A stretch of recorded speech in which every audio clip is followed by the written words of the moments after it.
साथियों नमस्कार। आज की वीडियो में हम देखेंगे लर्निंग आउटकम्स पर आधारित लर्निंग गैप सामग्री कक्षा 8 गणित की वर्कशीट क्रमांक 7 और 8 के बारे में संपूर्ण एक्सप्लेनेशन, पूर्ण हल और हमें इस को किस प्रकार से करना है इसके भी कुछ क्लू आपके साथ में शेयर करूंगा। तो जैसे कि हम देख रहे हैं कि इस वर्कशीट 7 में दिया गया है परिमेय संख्या की पहचान। तो सबसे पहले हमें बताना है कि परिमेय संख्या क्या होती है। तो परिमेय संख्या वह संख्या जिसे P बटे Q के रूप में व्यक्त किया जा सके, जहां P और Q पूर्णांक हैं लेकिन Q does not equal to 0। Q का मान कभी 0 नहीं हो सकता। इसे हम P बटे Q में तो लिख सकते हैं। P और Q कोई भी इंटीजर या पूर्णांक हो सकते हैं, लेकिन Q का मान कभी भी 0 नहीं होगा। ऐसी स्थिति में हम इस संख्या को परिमेय संख्या कहेंगे। अब सभी पूर्णांक, जितने भी पूर्णांक हैं, भिन्न और दशमलव संख्याएं परिमेय संख्याएं हैं। जैसे 3/4, 4/5, -3/7, 0.5। तो ये सभी क्या है? परिमेय संख्याएं हैं। परिमेय संख्याएं ऋणात्मक, धनात्मक और शून्य भी होती हैं। जैसे -7/8, 4/6, +1/2 और 0। तो ये सभी क्या है? परिमेय संख्या है। इसमें हम देखते हैं परिमेय का न्यूनतम या निम्नतम रूप किस तरह से हमें बनाना है। जैसे कोई किसी परिमेय संख्या के लिए क्वेश्चन आ जाता है कि इस परिमेय संख्या का आप न्यूनतम रूप क्या होगा, तो इसका न्यूनतम रूप बनाने के लिए इसके हमें खंड करना होते हैं। जैसे कि आप परिमेय संख्या यहां देख रहे हैं 6/7, तो 4/6, 4/6 के हमें गुणनखंड करना होंगे। जैसे 4 को यदि हम खंड करें तो 2 गुणा 2 लिख सकते हैं। 2 और 2 का गुणा करेंगे तो 4, यानी चाहे हम इस तरह से लिख लें या ये रहे। 3 को हम 2 गुणा 3 लिख सकते हैं। अब इसमें हम देखेंगे कि ऊपर और नीचे जो समान संख्याएं बन रही हैं उन्हें हम काट देंगे। जैसे इस 2 से इस 2 को हमने क्रॉस कर दिया, अब बचा ये केवल 2/3। तो ये अब इसे हम इससे ज्यादा नहीं काट सकते, तो इसका न्यूनतम रूप जो होगा 4/6 का 2/3 होगा। यहां 2/3 4 और बटे 6 का न्यूनतम रूप है। इसी तरह से दूसरा उदाहरण यहां देखते हैं हम 10/15। अगर हमने 10 के खंड किए तो 10 को के खंड करने में 2 गुणा 5, इससे ज्यादा गुणनखंड इसके नहीं होंगे। इसी तरह से 15 के गुणनखंड किए 3/5। अब इसमें हम ऊपर और नीचे जो अंश और हर इसमें दिया गया है भिन्नात्मक संख्या में, इसमें जो 5 ऊपर है और 5 नीचे भी है, तो 5 से 5 को हम यहां पर क्रॉस कर देंगे। जैसे ही 5 से 5 को क्रॉस किया तो शेष बची संख्या 2 और इधर बची 3, तो ये न्यूनतम रूप हो जाएगा 2/3। इस प्रकार हम देखते हैं कि 4/6 का न्यूनतम रूप है 2/3 और 10/15 ये है। इसी तरह से परिमेय संख्याएं जो परस्पर बराबर हों वह एक दूसरे के समतुल्य भी कहलाती हैं। यदि क्वेश्चन आ जाता है कि इसकी समतुल्य क्या है, तो 4/6 की समतुल्य है 2/3। तो इस तरह से आप इनके समतुल्य संख्याएं भी निकाल सकते हैं और न्यूनतम रूप भी निकाल सकते हैं। साथियों, ये थी आपकी वर्कशीट क्रमांक 7 के कुछ समस्या या अवधारणा। अब इससे संबंधित कुछ प्रश्न दिए गए हैं, जिसमें ये जो वर्कशीट है लर्निंग आउटकम्स M703 पर आधारित है। इसमें कुछ प्रश्न दिए गए हैं कि निम्न परिमेय संख्याओं के न्यूनतम रूप में लिखिए। ये जो कुछ परिमेय संख्याएं दी गई हैं इनका हमें न्यूनतम रूप लिखना है। जैसे परिमेय संख्या है 12/20। अब हमने देखा था कि 12 के गुणनखंड करना है, तो 2 गुणा 2 गुणा 3 ये 12 के गुणनखंड है। इसी तरह से 20 के गुणनखंड करेंगे 2 गुणा 5 गुणा 2 गुणा 2 गुणा 5। जैसे 2 2 दूनी 4 और 4 पंचे 20। इसी तरह से 12 के खंड है 2 का गुणा 2 में किया तो 4 और 4 का गुणा 3 में किया तो 12।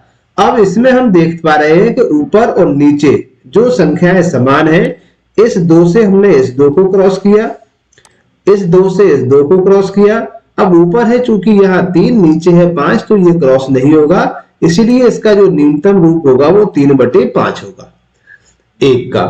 इसके बाद हम इसमें देखते हैं 24/30, तो इसमें 24 के हम गुणनखंड करेंगे 2 गुणा 2 गुणा 2 गुणा 3, 2, 2 का दूना 4, 4 दूना 8 और 8 दिया 24।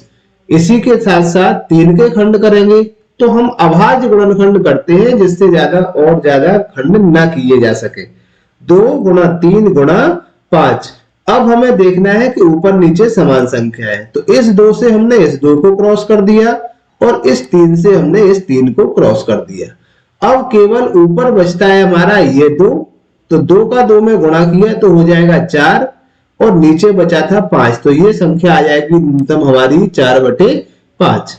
इसी तरह से हमें इन सभी क्वेश्चनों को कर लेना है। ये चूंकि यहां हम देख पा रहे थे न्यूनतम रूप। अब दूसरा जो यहां पर दिया गया है समतुल्य, समतुल्य माने जिनकी वैल्यू समान हो।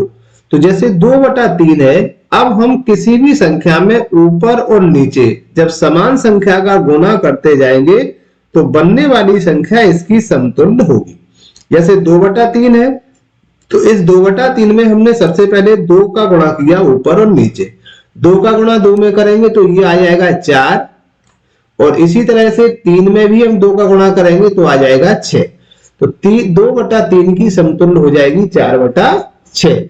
इसी तरह से यदि हम 3 का ऊपर और 3 का नीचे गुणा करते हैं तो 2 में 3 का गुणा करने पर आ जाएगा 3 दूनी 6 और 3 में 3 का गुणा करने पर आ जाएगा 9। तो दूसरी समतुल्य संख्या होगी इसकी 6/9। इस तरह से हमें सभी की समतुल्य संख्याएं निकाल लेना है। तो ये यहाँ पर 4-4 सवाल दिए गए हैं। आशा करता हूं ये समझ में आ गए होंगे। तो ये थी आपकी वर्कशीट क्रमांक 7। इसके साथ साथ इस वर्कशीट से संबंधित और प्रश्न शिक्षक और पालक भी इस तरह के कुछ अन्य प्रश्न दे सकते हैं, और जो छात्र हैं इनके पास अगर पिछले वर्ष की पुस्तकें हो तो कक्षा 7 के पाठ 8 में इस तरह के प्रश्न दिए गए हैं।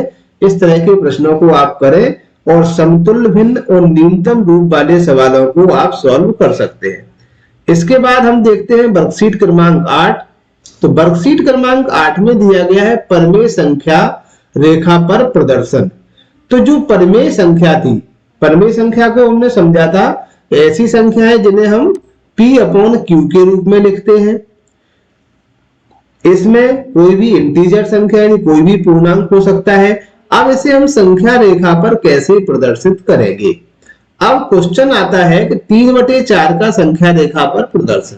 तो 3/4 क्या है, ये संख्या 1 से छोटी है। अब संख्या रेखा क्या होती है, तो संख्या रेखा के लिए कोई एक रेखा है, इसमें सबसे बीच में हम लेते हैं 0। इस 0 के ये इधर होता है राइट साइड और इसके 0 के इस साइड होगा लेफ्ट साइड। तो 0 के राइट साइड में जितनी संख्याएं होती हैं वो धन की होती हैं, 0 के लेफ्ट में जो संख्याएं होती हैं वो ऋण की होती हैं। तो इसमें जैसे 3/4 है तो इसके लिए ये 1 से छोटी है, तो 0 के बाद अब चूंकि संख्या किसकी है, धन की है, तो हमें 0 के राइट साइड में चलना होगा। 0 के राइट साइड में जैसे यहां हो जाती है 1, इसके बाद हम यहां लिख सकते हैं इसकी 2 और ऐसे समान भाग इस रेखा पर कर लेते हैं। तो ये संख्या चूंकि 1 से कम है इसलिए 0 और 1 के बीच का जो स्थान है उसे जितने भी इस संख्या के हर में दिए रहते हैं उतने स्पेस में डिवाइड कर लेते हैं। तो ये 4 है, इसको किया 1 2 3 4 बराबर भागों में इसे हमने डिवाइड किया। और तीसरा भाग, तो ये पहला हो जाएगा 1/4, दूसरा भाग होगा 2/4, 2/4 यानी 4 का आधा, और 3/4, और ये 4/4 को अगर हम देखेंगे तो उसका मान आएगा 1। तो इस तरह से जब हम तीसरा नंबर जो होगा वो इस संख्या को प्रदर्शित करेगा। तो संख्या रेखा यहां हो जाएगी हमारी 3/4। इस तरह से नेक्स्ट क्वेश्चन देखो जी यहां पर समझाया भी गया है। इसके बाद यदि हम 3/5 को संख्या रेखा पर प्रदर्शित करें तो देख पा रहे हैं हम यहाँ पर कि 3/5 जो संख्या है माइनस में दी गई है। अब ऋण कहाँ होता है, जैसा कि मैंने आपको बताया था कि जो जीरो है, जीरो के लेफ्ट साइड में जो संख्या होंगी वो सभी ऋण की होंगी। जब जीरो से हम लेफ्ट साइड की ओर चलेंगे तो ये इधर की संख्याएं आपकी ऋण की होंगी। तो जीरो, अब 3/5 जो है वो 1 से कम है। अब जीरो और 1 की संख्या को हमें 5 बराबर भागों में बांट लेना है, जैसे 1 2 3 4 5। तो ये हो जाएगी हमारी 1/5, ये हो जाएगी 2/5, यह हो जाएगा 3/5 और ये हो जाएगा 4/5। 5/5 को हम लिखेंगे 1, चूंकि संख्या ऋण है तो ऋण में आएगी इधर, इसीलिए संख्या रेखा पर हम इसको यहां प्रदर्शित कर सकते हैं। इसी तरह से कुछ प्रयास करें में क्वेश्चंस दिए गए हैं यहाँ पर 3/5 को हमें प्रदर्शित करना है संख्या रेखा पर। इसी के साथ साथ 5/8 को और 2/7 को। तो इसके लिए 3 संख्याएं यहाँ पर बनाई गई हैं। चूंकि यहाँ मैंने ऋण का भी बना दिया था एक ही संख्या पर, लेकिन आप यहाँ इसको अलग अलग 1 पर 2 3। तो पहले को 3/5, ये संख्या धन की है तो 0 और 1 के बीच में होगी। इसको हम 5 बराबर भागों में बांटेंगे और जो आपकी तीसरी संख्या होगी यहां पर, ये आपकी आ जाएगी 3/5।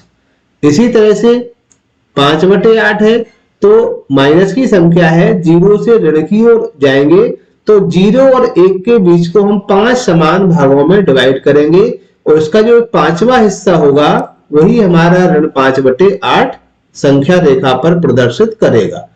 इसी के साथ साथ आप इसको देखेंगे, तीसरी है 2/7, संख्या धन की है तो हमें 0 के दाईं ओर जाना है।